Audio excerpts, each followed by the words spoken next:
न श्री राम थे, न ब्रह्मा थे, न शिव थे। जब कोई नहीं था तो सवाल पैदा होता है कि मनु पूजते किसको थे। कोई कहता है कि शिव को पूजते थे, लेकिन उनके पास इल्म नहीं है। बहुत कम लोग ये बताते हैं कि मनु कुछ नहीं था दुनिया में, वो ओम को पूजते थे।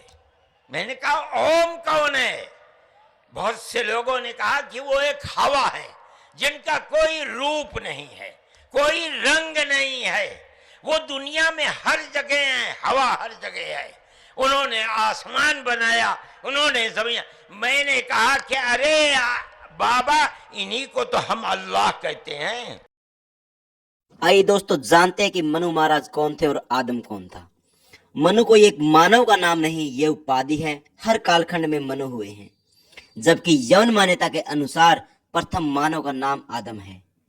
दोस्तों, मनु महाराज से पूर्व भी मनुष्य थे, पर यौन मान्यता के अनुसार आदम से पूर्व कोई मानव नहीं था। मनु द्वारा लिखित धर्मशास्त्र, मानव धर्मशास्त्र मनुस्मृति आज भी उपलब्ध है। आदम के ग्रंथ का कोई अता पता नहीं है। मनु पर ईश्वरीय ज्ञान का प्रकाश नहीं हुआ। उनसे कई वर्ष पूर्व आदि सृष्टि में अग्नि, वायु, अंगिरा, आदित्य पर वेद का प्रकाश हुआ, जो आज भी उपलब्ध है। आदम पर उतरने वाले ग्रंथ का कोई अता पता नहीं है। दोस्तों, मनु महाराज प्रथम संविधान निर्माता व अपने समय के राजा हैं। आदम कौन है ये कोई नहीं जानता। बहुत से लोगों को यह भी नहीं पता कि आदम कौन था। मनु आदि ऋषियों के अनुसार वेद ही ईश्वरीय ज्ञान है जो पूर्ण है, पर आदम को प्राप्त हवाई ज्ञान अधूरा है और ये हर कालखंड में बदलता रहता है।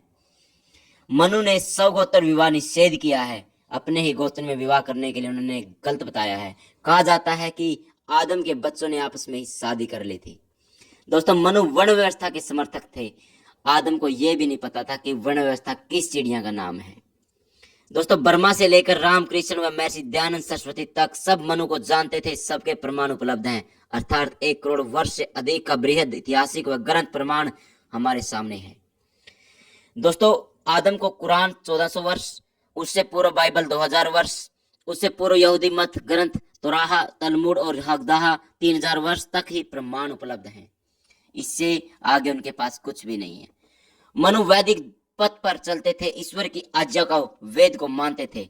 यौन मान्यता के अनुसार आदम अरबी खुदा की आज्ञा का पालन ना करने के कारण सजा के तौर पर कैदी की तरह पृथ्वी पर भेजे गए हैं। दोस्तों, विस्तारभ्य के कारण क्या मनु महाराज और आदम एक हैं? इस लघु लेख को हम यही विराम देते हैं, नहीं तो ऐसे हजारों प्रमाण और लिखे जा सकते हैं। मदनी ने ईश्वर और अल्लाह को भी एक कहा है। वैदिक मान्यता के अनुसार ईश्वर पूर्ण व सर्वव्यापक है, किंतु अरबी खुदा कभी तीसरे आसमान पर दरबार लगाता है, कुछ वर्षों के बाद 7वें आसमान पर दरबार लगाता है। ज्ञान भी किस्तों में देता है। दोस्तों, मैं आपको बताना चाहता हूँ, सत्य को जाने। क्या सच में जो उसने बोला क्या वही सत्य है? आप तर्क के आधार पर इन चीजों को जान सकते हो और बार सुधार करके देता है। यह अल्पज्ञा होने की निशानी है, ना कि पूर्ण ईश्वर होने की। इस्लाम के पास अपना कुछ नहीं है, सब इधर उधर से किताबों से नकल करके बनाया है, ताकि अपने अनुयायियों को बता सकें कि हम पूर्व में भी थे, पर पूरे विश्व को पता है कि मोहम्मद को भी अपनी आदि आयु होने के बाद पता चला था कि इस्लाम क्या है। उनको अपनी आदि आयु होने तक ये भी नहीं पता था कि इस्लाम है क्या। अगर अब भी लग रहा है कि आदम और मनु एक ही हैं, तो आओ मदनी के मुसलमानों, नमाज कलमा छोड़कर पुनः ओम की उपासना करें, जैसे मनु किया करते थे। आओ मिलकर गायत्री पाठ करें, हवन संध्या करें और वैदिक ऋचाओं से हर मस्जिद को प्रकाशमान करें।